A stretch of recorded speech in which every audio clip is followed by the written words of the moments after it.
What happens if a wrestler forgets the script? Does total chaos happen? Nope. WWE has built-in safety nets. If a wrestler blanks out mid-match, the referee helps guide them. That earpiece connects them to the back where producers can send real-time instructions. But it gets crazier. Veteran wrestlers often take control and improvise on the spot. They switch moves, change timing, and even whisper the next step mid-fight. And fans never get to know that. In reality, some of the best wrestling moments were actually mistakes covered up so well they looked planned. What's inside a WWE referee's earpiece? It's not just for show. That tiny device is a direct line to the back. Producers and Vince McMahon himself speak through it. Today, Triple H and his team give the commands. The ref hears real-time instructions, when to speed things up, go to commercial, or wrap the match. Sometimes they even pass secret messages to the wrestlers mid-match. If there are injuries, referee reports it instantly. If a cue is missed, the referee gets it fixed right away. But here's the best part. Some finishes are changed live through that earpiece without the wrestlers even knowing it till seconds. Who actually decides when a wrestler loses in WWE? It's not the fans, it's not the wrestlers, it's the creative team and ultimately the booker. In WWE, that means Triple H now, but for years it was Vince McMahon. Wins and losses are scripted to build stories, push certain stars, or protect others. Sometimes a wrestler is told they'll lose just hours before the match, and sometimes they're told to lose to someone they hate in real life. But here's the twist. In rare cases, wrestlers go off script and refuse to lose. It's called a screw job, and it's happened more than you think. What's that black tape on wrestlers' fingers? It's not just for looks, it's called buddy tape, and it's used to prevent finger injuries. Wrestlers jam their fingers constantly, especially during slams and holds. The tape links two fingers together so one doesn't bend too far. But here's the part fans don't notice. Some wrestlers use it to hide old injuries or broken fingers they're still wrestling with. Others use special grip tape to hold weapons better or pull off moves more safely. It's a small detail, but it can be the difference between a clean move and a dislocated joint. What's actually under the WWE ring?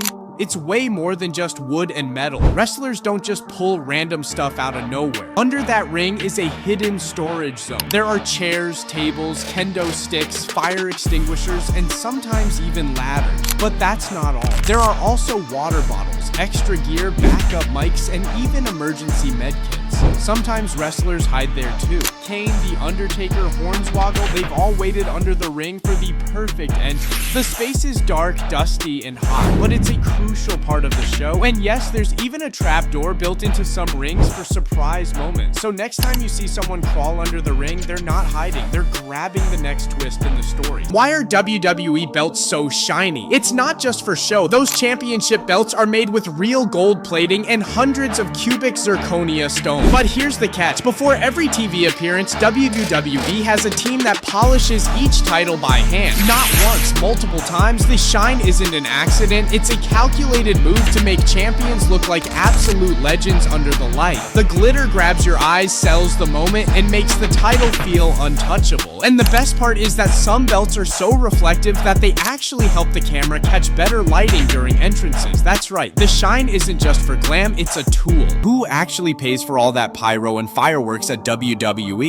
It's not WWE's CEO alone footing the bill. Actually, the company invests millions every year in pyrotechnics to create those jaw-dropping moments fans love. But here's the twist. Sponsors and event venues often share the cost to make the show bigger and flashier. The budget covers everything from safety experts to special effects teams, making sure each explosion looks perfect and stays safe. That's why you see so many crazy fire shows, because WWE and its partners want you on the edge of your seat. So the next time you're wowed by those fireworks, remember, it's a huge investment to make the magic real. Why do WWE tables break so easily? They're actually designed to. These tables aren't regular office furniture, they're gimmicked. That means they're pre-cut or weakened before the match. Sometimes just a little saw work underneath makes all the difference. The wood is thinner, the screws are looser, and there's usually no metal support under the surface. However, the trick is that they still look solid. This way, when someone crashes through, it breaks with impact but reduces real injury. It creates a loud sound and flying pieces, which fans love. But it's mostly a safety move. Real tables can cause serious damage, and WWE's goal is to make it look brutal without actually being brutal. Why do wrestlers kick the mat before a big move? It's more than just noise or showmanship. That kick is a signal, both to the opponent and the crowd, that something huge is coming. It builds tension and hype, making the move feel more powerful. But here's the secret not many know. The kick also helps wrestlers get a better grip and balance before executing a risky move. It's like a mental and physical preparation in one sharp motion. That simple kick can change the whole flow of the match, turning an ordinary moment into a highlight. So next time you see it, know it's a game changer, not just a sound. Why do WWE superstars always point at the sign? And it's not just to show off or hype the crowd. This move is called sign pointing, and it's a subtle way wrestlers connect with fans. When they point to the sign, they're saying that I see you and I'm here for you. But there's a deeper secret. Some signs have personal messages or shout-outs that only certain wrestlers notice. Plus, pointing at the sign helps wrestlers sell their character, making the moment more intense and real. It's a small gesture, but it builds the energy that fills the arena. Next time you see it, remember, it's all about connection and control. Why do wrestlers yell before they hit? It's not just for drama. That yell is a real signal. It tells their opponent a big move is coming, and it helps both of them sync up. Wrestling is all about timing. 1 second off and someone gets hurt. The yell also fires up the crowd. It builds tension, it adds noise so the smack sounds louder. But here's the sneaky part, yelling hides the call. Wrestlers often shout code words while attacking to guide the next move. It looks aggressive, but it's actually communication. It's loud, it's fast, and it keeps the fight clean. The yell isn't just for show, it's how wrestlers keep each other safe while making it look real. Why are wrestling boots so ugly, actually? They're not made for looks, they're made for survival. These boots are stiff, tight, and built to lock the ankle in place. Regular shoes would snap bones with one wrong move. The high lace design isn't fashion, it's protection. The flat sole helps with grip and balance during slams. Most boots are custom made for fit, not style. And the colors are usually chosen by the wrestler, not a designer. Some even tape over them for more support, making them look worse. So ugly boots actually reduce injury more than flashy ones ever could. Hence, the uglier they look, the more damage they're preventing. Why do wrestlers actually pour water on themselves? It's not just for show. You may think it's to show intensity, as water makes their muscles pop under bright lights. It adds shine, makes sweat look real even when they're not tired yet. Some may use it to cool down before matches. Others may want their entrances to look more dramatic. Roman Reigns does it for that wet hair warrior vibe, and Triple H spits it for the iconic entrance mist. But in reality, it's mind games. It makes them look like they've already been through war. Fans think they're fired up. Opponents think they're ready to kill. It's cheap, simple, but super effective, and it tricks your brain into thinking the match is more brutal than it is. It's psychology, actually. Who actually tells wrestlers their match is over? It's not the referee's personal call. Every WWE match has a time limit, a script, and a finish plan. But during the match, the referee wears a hidden earpiece. Through that, the production team or Vince himself gives real-time instruction. If the match needs to end early, be extended, or change, the referee relays the message. Wrestlers adapt on the fly. The crowd never knows. Sometimes the ref gives a secret squeeze or cue to trigger the final move, and in rare cases, if someone gets hurt or forgets the ending, the ref improvises fast, but the real boss is in their ear, and that's who decides when the match ends. Why do wrestlers always fight in the parking lot? It's not random. It's all about control. WWE owns the parking lot with no fan interference and no real-world risk, and it looks chaotic, raw, and dangerous without actually being out of control. But here's the real reason. Parking lot brawls let WWE hide camera tricks, edits, and stunt doubles. That's right. In some pre-taped segments, the guy taking a brutal hit into a car door is not always the real wrestler. Also, cars are used like weapons, like safe props with hidden padding. It looks deadly, but is totally staged. And one more thing, wrestlers aren't provided mics there, so these segments are often re-recorded with sound added later. That insane smash you hear is all fake, but it fools millions every time. Why do wrestlers keep talking mid-fight? It's not trash talk, it's not for fun. They're actually calling the match on the fly. Wrestlers constantly communicate to plan their next moves. They whisper quick commands, time spots, and adjust pacing based on the crowd. A match can change instantly if the crowd isn't reacting. Some veterans like John Cena are pros at hiding it, others not so much. Ever notice a wrestler cover his mouth during a headlock? He's giving instructions. The real shock is that some finishes aren't even planned. They're decided mid-match through those whispers.